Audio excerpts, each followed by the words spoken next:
자, 오늘부터 오후 예배 때 하나님이 기뻐하시는 왕들이라는 제목으로 열왕기 상하를 좀 묵상하려고 하는데요. 7월 달부터 열왕기를 쓰시기 시작하셨죠? 또 같이 말씀을 들으면 그래도 좀 더 도움이 되실까 싶은데요. 열왕기는 참 흥미로운 성경이에요. 다윗, 또 솔로몬, 그리고 엘리야, 엘리사 이런 기라성 같은 선지자가 등장하고 히스기야 왕, 요시야 왕 이런 훌륭한 왕들이 등장합니다. 성전이 건축되는 장면이 있고 또 가슴 아프게도 왕국이 분열되고 그리고 더 가슴 아프게 북이스라엘과 남유다가 멸망하는 이런 400년의 역사가 열왕기 상하에 담겨 있습니다. 열왕기를 이해하기 위해서 몇 가지 배경을 간단히 살펴볼 필요가 있는데요. 이 열왕기서를 누가 썼을까? 참고로 우리는 지금 열왕기 상하 이렇게 나누어진 성경을 갖고 있는데요. 본래 열왕기 상하가 열왕기 하나였는데 이것이 이제 헬라어로 번역되면서 이렇게 둘로 이렇게 나누었었는데요. 그래서 열왕기 하면 열왕기 상하를 모두 일컫는 말이 되었는데요. 유대인들의 전승에 따르면 예레미야가 기록한 것이 아니겠는가 이렇게 전해지고 있지만요. 오늘날에는요 포로기에 그러니까 바벨론의 포로로 끌려갔고 어떤 그런 무렵에 어떤 그 역사가에 의해서 기록된 것이 아니겠는가. 그리고 기록된 시기를 보면 열왕기 하 25장 맨 끝에 보면 바벨론으로 끌려갔던 여호야긴이라는 왕이 석방되는 장면이 나와요. 그 왕이 석방이 돼요. 그러면 아마도 그 석방 이후에 그렇게 했겠죠. 당연히 석방 이후에 그렇게 했을 것이고, 그리고 열왕기의 내용을 보면 바벨론이 멸망했다거나 고레스가 칙령을 내렸다거나 포로들이 돌아왔다거나 이런 내용은 기록되지 않아요. 그래서 이렇게 대략의 내용으로 보았을 때 예수님이 오시기 전 560년부터 550년경에 기록된 것이 아니겠는가. 예수님이 오시기 전에 이제 550년, 60년 전에 열왕기가 기록된 것이 아닌가 그렇게 이야기하는데요. 중요한 것은 누가 기록했느냐라는 것보다 왜 기록했느냐 하는 거예요. 열왕기는 단순한 역사책이 아니에요. 다윗의 말년부터 유다가 멸망하까지 400년 역사를 기록하고 있는데 이 역사를 기록하는 관점은 이거예요. 왜 하나님의 백성들이 멸망했는가? 왜 하나님의 나라로 건축된 이스라엘이 나라를 잃고 포로가 되었는가? 이 질문에 대해 하나님의 언약의 관점에서 설명하는 것이 신학적인 역사를 기록한 것이 열왕기예요. 흥미로운 사실은요, 우린 지금 성경을 분류할 때 이 열왕기를 역사서로 분류하거든요. 이스라엘 역사로 분류하는데 히브리 성경은 예언서로 분류를 해요. 예언서. 유대인들은요, 여호수아, 사사기, 사무엘 그리고 열왕기를 다 예언서로 이렇게 봐요. 그리고 이게 왜 그런가요? 열왕기가 단순히 어떤 왕들의 업적 중심으로 역사를 기록한 것이 아니라 선지자의, 예언자의 시각에서 기록한 것으로 보았기 때문에 그렇게 분류를 해요. 그래서 열왕기 상하의 어떤 전체 이 성경의 중심 내용에 어떤 이야기 있는가? 엘리야, 엘리사가 들어가 있어요. 엘리야, 엘리사 이야기가 중심 부분을 차지하고 있어요. 반면에 이제 이 구약 성경을 헬라어로 번역하면서 이제 당시 이제 헬라 시대의 문학적 장르에 따라서 역사서로 이렇게 분류를 했거든요. 그래서 이 70인경 성경은요, 사무엘 상하, 열왕기 상하를 왕국기 1, 2, 3, 4 이렇게 이름을 붙였어요. 사무엘 상하, 열왕기 상하가 이게 하나가 된 거예요. 이게 연속 시리즈로 이렇게 붙였는데요. 지금 우리 현대 기독교는 이런 성경 구분에 따라서 열왕기를 그렇게 분류하고 있어요. 그래서 일전에 한번 말씀드렸는데 히브리 성경의 맨 끝에 성경은 역대하예요. 우리 성경 역대하. 역대하의 마지막 내용은 뭐냐 하면 너희 남은 백성은 다 예루살렘으로 올라가라. 그 내용이에요. 근데 지금 우리가 갖고 있는 구약 성경의 제일 마지막은 뭔가요? 말라기잖아요. 말라기의 제일 마지막은 뭘까요? 엘리야, 주께서 오시기 전에 엘리야가 올 것이다 하면서 메시아를 내다보는 거예요. 그러니까 구약 성경은 예루살렘으로 회귀할 것을, 그러니까 히브리 성경은 예루살렘으로 돌아갈 것을, 우리 신약의 이 구약 성경은 이제 다가올 메시아를 바라보도록 이렇게 끝이 되어 있어요. 자, 그러면 우리가 왜 열왕기를 좀 묵상해야 하는가? 세 가지만 정리할게요. 첫째는요, 우리는 다 하나님께서 왕 같은 제사장으로 부르신 사람이기 때문에 그래요. 우리는 다 왕 같은 제사장으로. 기억하시죠? 하나님께서 아담을 창조하셨을 때 생육하고 번성하고 충만하고 정복하고 땅을 다스리라, 이게 다스림의 권한을 주셨어요. 근데 아담이 그것에 실패했잖아요. 그런데 예수님께서 오셔서 아담이 실패한 일을 만회하셨고, 그래서 예수를 믿는 모든 사람들에게 왕 같은 제사장이라는 새로운 신분을 부여해 주셨죠. 베드로전서 2장 9절이잖아요. 그러나 너희는 택하신 족속이요 왕 같은 제사장이요 거룩한 나라다. 우리가 다 왕이에요.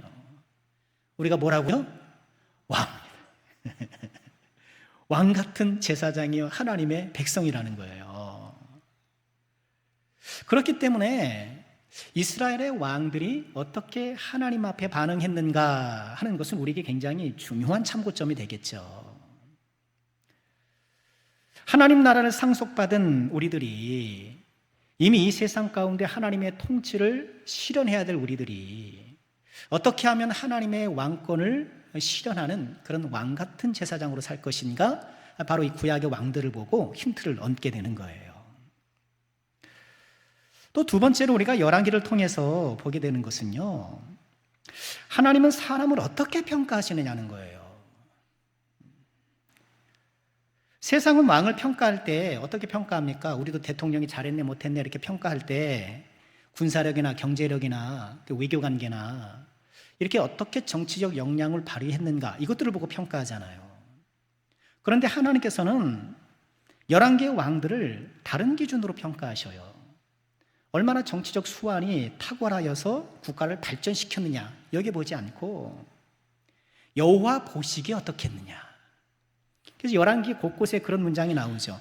여호와 보시기에 정직히 행했다, 또는 여호와 보시기에 악을 행했다. 하나님께서 보시는 관점이 다른 거예요. 이것은 오늘날 우리들에게도 그대로 적용되죠.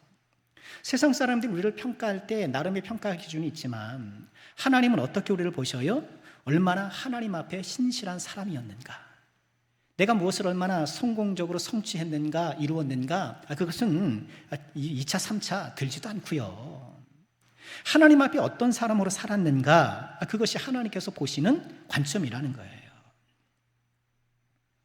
세 번째로 우리가 열왕기를 묵상해야 될 이유는요, 이 열왕기를 통해서 참된 왕 그리스도를 바라볼 수 있기 때문에 그래요.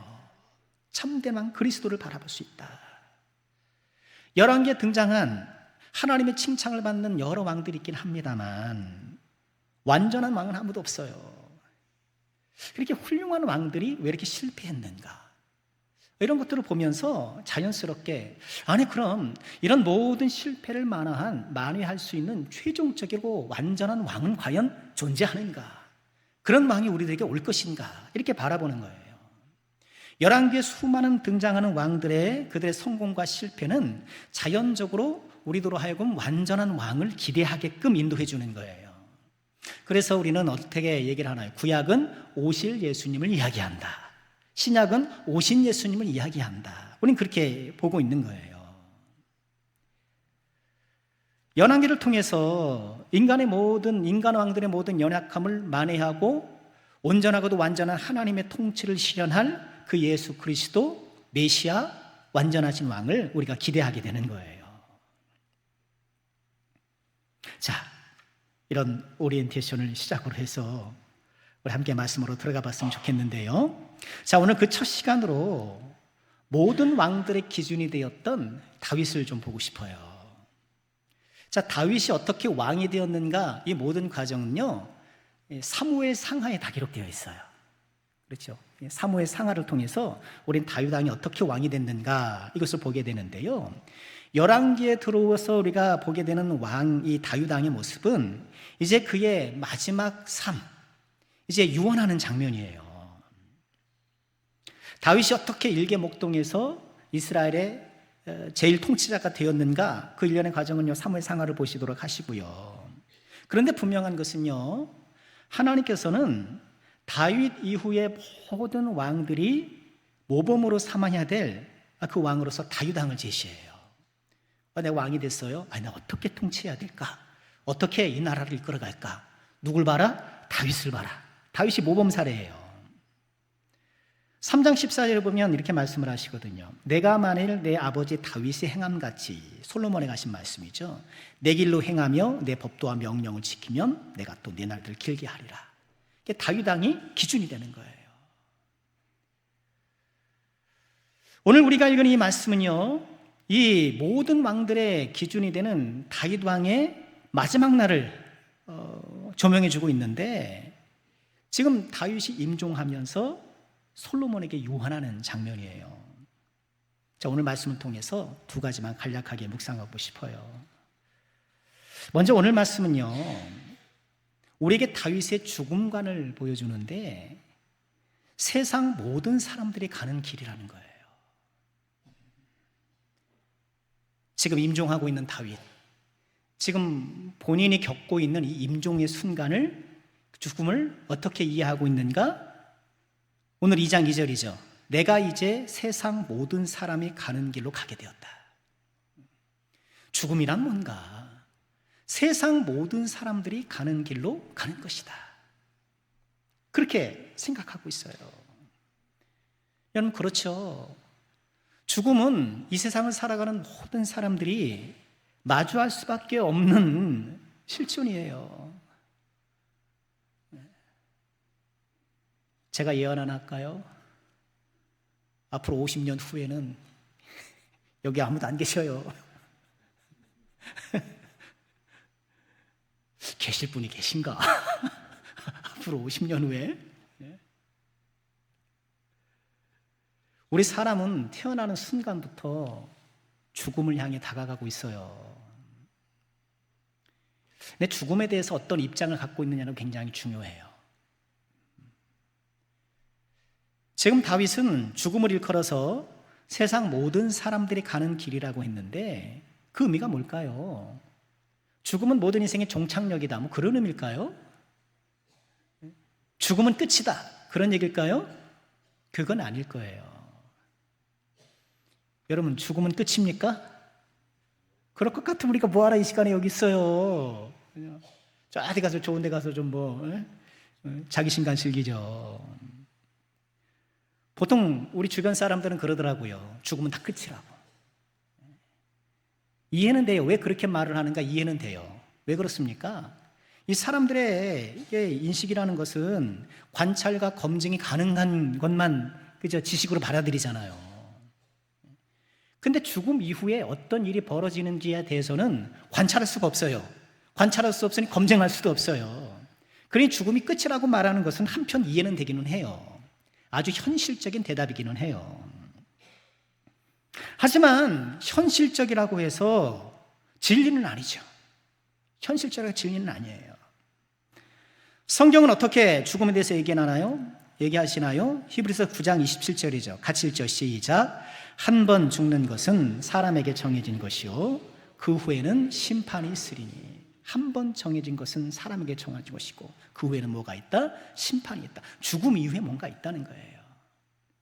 그리고 죽음 이후에 사후의 어떤 상태 혹은 세계에 대해서 적지 않은 사람들이 정서적으로 그렇게 인정하고 살아가요. 미국의 퓨 리서치 센터라는 그런 여론조사 기관이 있대요. 거기서 전 세계 35개 국가를 대상으로 사후 세계를 믿는가 이런 조사를 했는데요. 조사 대상 국가의 국민의 절반 이상이 다 사후세계가 있다라고 생각하는 거예요. 가능성이 높다라고 생각하고 있는 거예요. 우리 말 자체가 그렇잖아요. 돌아가셨다 그러잖아요.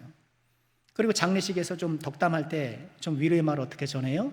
좋은 데 가셨을 것이다. 좋은 곳 가셨을 것이다. 뭐 그러잖아요. 그러나 다윗이 모든 사람들이 가는 길로 간다고 했다는 것이 죽음의 종착역은 아니라는 거예요. 이유는 모르겠다, 이 얘기는 아니에요. 시편 16편, 다윗의 시편인데요, 거기서 이렇게 노래하거든요. 이는 주께서 내 영혼을 수월에 버리지 아니하시며 주의 거룩한 자를 멸망시키지 않으실 것임이니이다. 주께서 생명의 길을 내게 보이시리니 주의 앞에는 충만한 기쁨이 있고 주의 오른쪽에는 영원한 즐거움이 있나이다. 다시 그렇게 노래를 했어요. 내 영혼을 수월해 버리지 않을 것이다. 수월이 뭔가요? 무덤이라는 뜻도 있고 죽음이라는 뜻도 있잖아요. 주께서 나를 무덤 혹은 죽음에 그저 머물러 있도록 하지 않으실 거야. 주께서 생명의 길을 나에게 보이실 거야. 그리고 생명의 길에는 충만한 기쁨이 있고 영원한 즐거움이 있어. 이게 다윗의 믿음이었던 거예요. 그러니 지금 임종할 때 모든 사람들이 가는 길로 가는 거야 하는 것이 죽으면 끝이야, 그렇다는 이야기는 아니라는 거예요. 그리고 다윗이 노래한 이 노래를 어떤 분이 우리에게 보여주셨죠? 예수님이 보여주신 거예요. 오순절날 성령 받고 베드로가 많은 사람들에게 설교할 때 예수님이 부활하셨다고 선언하면서 그 근거 본문으로 바로 이 시편을 가져가거든요. 다윗이 이렇게 노래했지 않느냐? 너네 잘 알지? 유대니까 잘 알 것 아닙니까?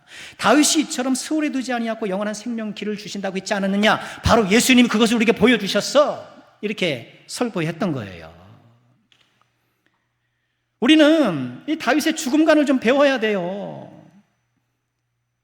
예수 안에서의 죽음은 끝이 아니라는 거, 영원한 생명, 영원한 즐거움을 향하는 관문이라는 거, 여러분 믿으시죠? 그러니 우리는 죽음을 두려워할 필요가 없는 사람들인 거예요. 물론 아직 우리가 경험해보지 못한 미지의 세계이긴 하면 세계라 두려움이 있을 수 있겠죠. 그러나 빨리 우리는 그걸 믿음으로 싹 쓸어버려야 돼요. 예수 믿는 사람들이 두려움에 벌벌 떨면 안 됩니다. 왜 우리가 죽음의 두려움을 벌벌 떨어요? 죽음을 이기신 예수님과 우리에게 약속하신 천국과 영생의 소망을 다 붙잡고 있으면요, 잠깐 마음이 그럴 수 있으나 어때요? 다시 마음을 다잡아서 우리 문을 일으킬 수 있고 죽음을 두려워하지 않는 거예요. 예수님의 제자들 보십시오. 어디 죽음을 두려워했습니까? 사자밥이 되고 십자가에 거꾸로 매달리고 안드레식 십자가에 매달려 죽고 이렇게 순교를 당했어도 와라 그런 믿음이었던 거예요. 왜요? 부활을 알았기 때문에, 예수님이 주시는 그 영생의 소망을 붙들었기 때문인 거예요. 더군다나 우리는 어떻습니까? 예수님의 부활이 죽음이 끝이 아니라는 것을, 예수님의 부활이 죽음을 이겼다는 것을 우리가 믿고 있는 것 아닙니까? 그래서 우리는 죽음을 향하여서 호통치는 사람이에요.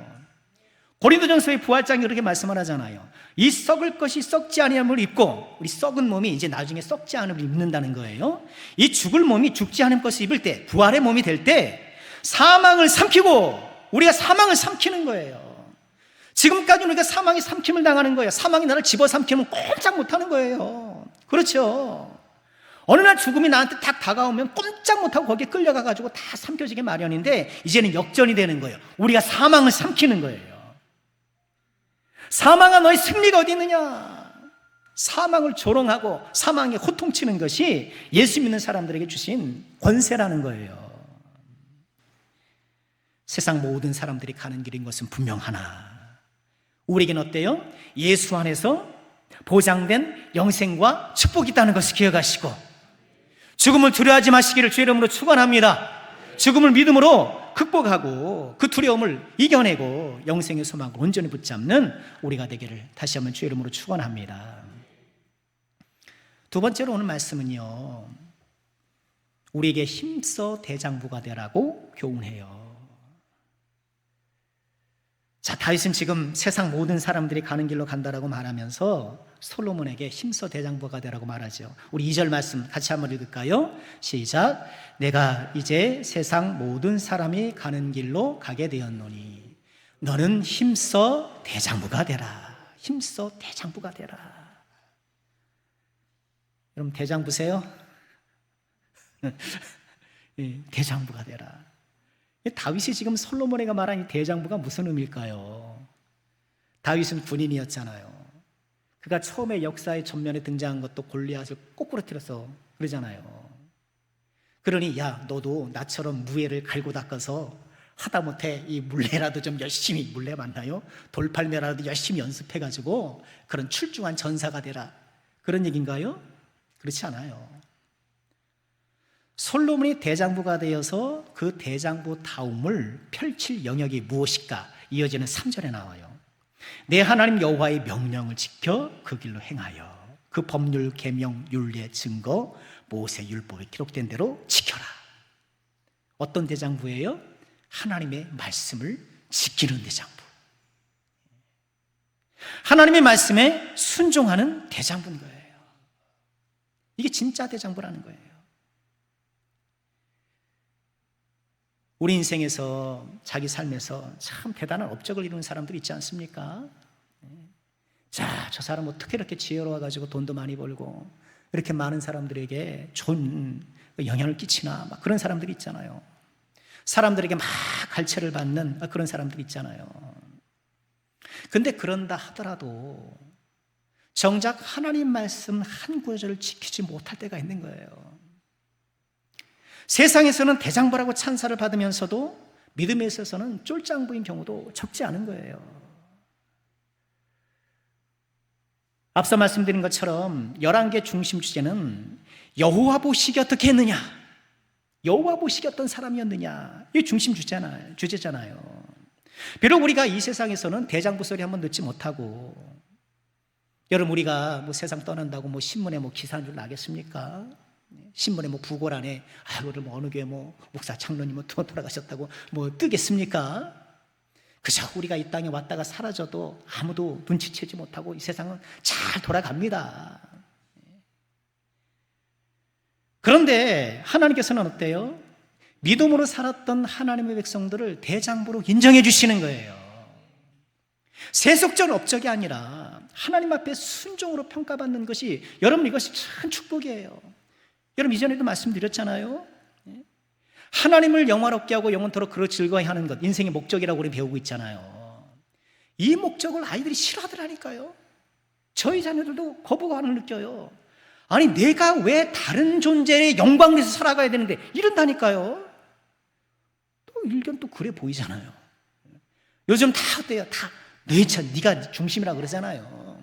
네가 원하는 거 해. 다 그냥 자기 중심, 자아 중심으로 살도록 하는데, 하나님 영광에 살라고 하니까 왜 그래야 되는지 이렇게 반응한다는 거예요. 그런데 생각해 보세요. 그러면 성공한 인생은 과연 뭔데? 내 뜻대로 내가 하고 싶은 거 다 하고 살아간다고 그게 성공한 인생일까요? 그건 본인 생각이죠. 성공이라는 것 자체가 평가받는 것 아닙니까? 만약 하나님께서 우리 인생에 어떤 업적을 두고 우리 인생을 평가하신다면 저와 여러분이 어떻게 좋은 점수를 받겠어요? 어떤 업적이 아니라 얼마나 하나님 앞에 가까이 다가가고 하나님과 함께하는 삶을 사는 것으로 우리 인생을 평가한다는 것은 우리에게 축복이에요. 우리에게 축복이에요. 우리 중에 내가 하고 싶은 거 하고 사는 사람이 어디 있습니까? 그렇죠? 내가 어렸을 때 장래 희망대로 사는 사람이 얼마나 되느냐는 거예요. 학교 다닐 때 장래 희망 못 쓰셨어요? 기억도 안 나죠? 어쨌든 내가 그 썼던 장래 희망대로 사는 사람들이 얼마나 돼? 장래 희망을 이뤘다 한들 내가 꿈꿨던 그대로 그 장래 희망이 됩니까? 아니잖아요. 내가 원하는 삶의 방식 또는 타인들이 인정하는 건 세속적 업적으로 우리 인생을 평가한다면 우리는 다 소망이 없는 사람이에요.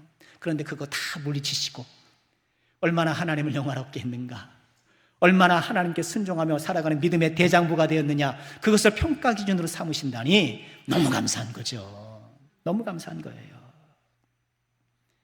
지금 솔로몬에게 대장부가 되라고 한다는 것은 무엇일까? 저는 그 구체적 적용을 고린도전서 말씀에서 찾고 싶어요. 고린도 교회, 말도 많고 탈도 많은 복잡한 교회잖아요. 고린도 전서는 이제 쭉 바울 사도가 이제 기술을 하면서 마지막 16절에 이르러서 이런 권면을 해요. 깨어 믿음에 굳게 서서 남자답게 강건해라. 근데 여기 남자답게라고 번역된 이 단어가요, 오늘 본문에 나온 대장부가 되라, 똑같은 단어예요. 물론 이 구약 성경은 히브리어로 썼습니다만 그것을 헬라어로 번역한 단어가 똑같은 단어인 거예요. 남자답게 강건하라, 또는 대장부가 되라, 같은 말이고요. 그리고 이 말씀은요, 여호수아 1장 9절을 보면 여호수아에게 내가 내게 명령한 것이 아니냐, 강하고 담대하라, 이것도 같은 단어예요. 상황에 따라 다르게 한글로 번역되었습니다만 어떻게 해요? 대장부가 되라, 남자다워라, 그리고 담대하라, 이게 다 같은 단어인 거예요. 자, 지금 바울 사도는 고린도 교회 성도들에게 여러 가지 어떤 문제점에 대한 지침을 제시한 후에 왜 남자다우라고 할까? 왜 담대하라고 할까? 대장부가 되라고 할까? 그래서 지금 고린도 성도들이 살아가고 있는 그 고린도 사회가 만만치 않기 때문에 그런 거예요. 치열한 경쟁 사회예요. 성공 제일 중심으로 살아가는 그런 사회예요. 무엇보다 우상이 만연한 거예요. 그런 세상에서 하나님의 백성으로 살아간다는 것은 정말 어려운 일이에요. 그러니 담대하라, 남자다워라, 대장부가 되라, 그렇게 이야기하고 있는 거예요. 실제 삶으로 들어가 보면 이제 고린도 사회에서 이제 사람들이 이제 경제 활동하면서 살아가잖아요. 고린도라는 이 지역 자체가 남북을 연결하는 그 요충지, 그리고 동서는 바다예요. 남북은 육지, 동서는 바다. 그 딱 이 지협이라는 위치거든요. 그러니 여러분 모래시계 생각했을 때 그 쏙 들어가는 부분 있잖아요. 거기가 고린도 같은 데란 말이에요. 그러니 사람들이 얼마나 몰립니까? 물자가 많이 몰리고, 그러니 여기서 좀만 노력하면 내가 막 성공할 수 있어. 막 경쟁주의, 성공주의가 아주 그냥 치열했던 도시란 말이에요. 게다가 이 고린도에서 경제 생활을 하려면 다 우상을 섬기는 사람들이잖아요. 이 길드라고 불리는, 말하자면 협동조합 같은 것들이 막 형성되어 있단 말이에요. 같은 직종의 사람들이. 우리도 그렇잖아요. 예? 우리도 어떤 뭐 선생님들 모임 있고 무슨 뭐 어떤 업종에 어떤 같이 협동하는 그런 단체들이 있잖아요. 그런 것들이 있단 말이에요. 그런데 이 길드를 구성하는 사람들이 자신들이 섬기는 수호신을 모시는 신전에서 이방의 그 제사를 드리면서 함께 결속을 다지는 거예요. 그러니 그 길드 안에서, 그 협동조합에서 내가 나름대로 결제 활동을 하려면 그 모임에 안 갈 수가 없는 거예요. 여러분 비슷한 경험들 있으시죠? 지금 비슷한 경험들이 있으실 거예요. 예수를 믿고 그리스도인이 되었는데 신전 제사에 참석하지 않고 또 그들과 함께 그 재물을 같이 나눠 먹지 않으면 경제 활동이 어려워지는 거예요. 사회적 관계에서 소외될 뿐만 아니라 경제적인 불이익을 당할 수밖에 없는 거예요. 이런 현실 속에서 고린도 성도들이 어떻게 했나요? 신전제사 참석한 거예요. 가서 악한 행동까지는 했는지 안 했는지 모르겠지만 참석하는 거예요. 거기에는 음식 막 먹는 거예요. 막 먹는 거예요. 그러면서 고린도 성도들이 내세웠던 명분이 뭐냐 하면 우상은 아무것도 아니다. 맞죠? 우상의 제물도 아무것도 아니다. 여러분 틀려요? 맞아요? 맞단 말이에요. 우상이 아무것도 아니죠. 그거 뭐 하나님한테 비하면 뭐 아무것도 아니죠. 여러분 제사상에 올라갔던 음식 먹으면 돼요? 안 돼요? 맛있게 드세요. 못 먹겠으면 저 주세요. 제가 참 먹을 테니까. 그런 우상은 아무것도 아니고 우상에 바쳐진 제물도 사실 아무것도 아닌 거예요. 그렇게 고린도 성도들 중에 신전제사에 참석하고 거기서 음식을 먹었던 사람들이 그걸 내세웠단 말이에요. 근데 그게 뭐예요? 겉으로 보면 그 믿음의 지식이 있어서 거기서 자유한 것 같으나 어때요? 속을 들여다보면 이 고린도 사회의 길드 조직을 벗어날 수 없고 거기서 뿌리칠 용기가 없으니 이런 믿음의 명분을 갖다 내세우고 거기서 들어갔던 거예요. 바울사가 그걸 캐치한 거예요. 지식을 자랑하면서 이런 성경의 지식, 믿음의 지식을 내세워서 그거로 포장했던 거예요. 고린도 성도들에게 남자답게 강건하라는 것은 뭔가요? 예수를 믿음을 통해 얻게 될 불이익을 감수하라는 얘기인 거예요. 남자답게 강건하라는 것은 바로 그거예요. 나는 그런 각오가 되어 있는가?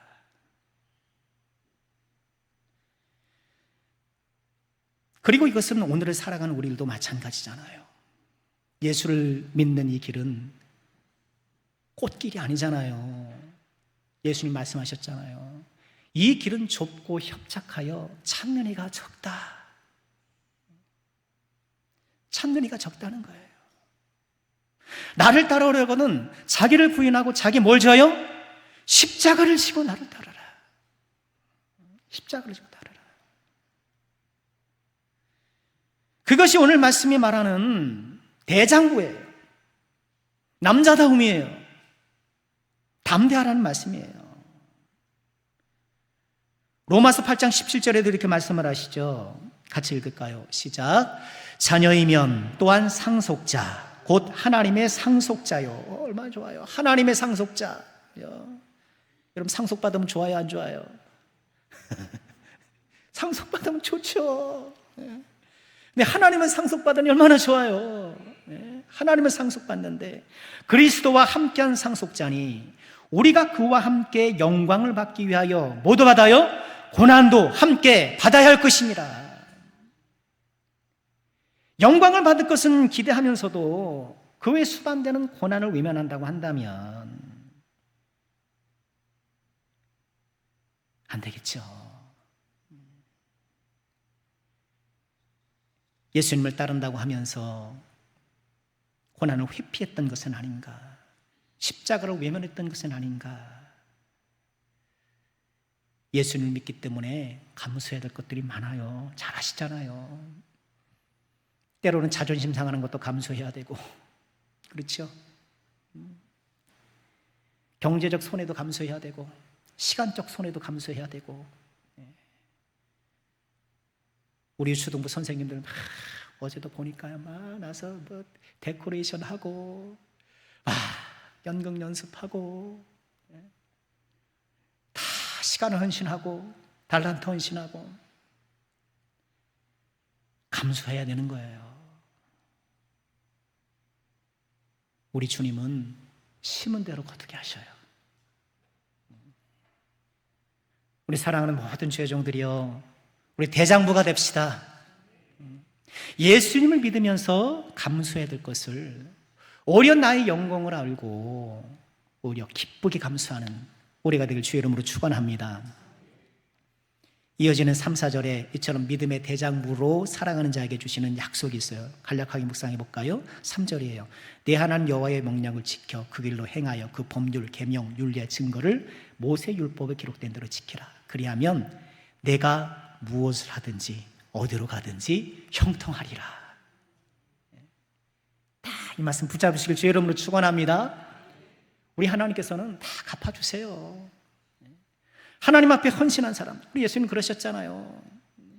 소자에게 물 한 그릇 대접한 것도 그 상을 잊지 않고 하셨는데, 그렇게 말씀하신 분이 주님을 위해서 십자가를 지고 또 믿음의 감수를 감당했던 그 대장부들에게 어찌 은혜를 베풀어 주시지 않겠냐는 거예요.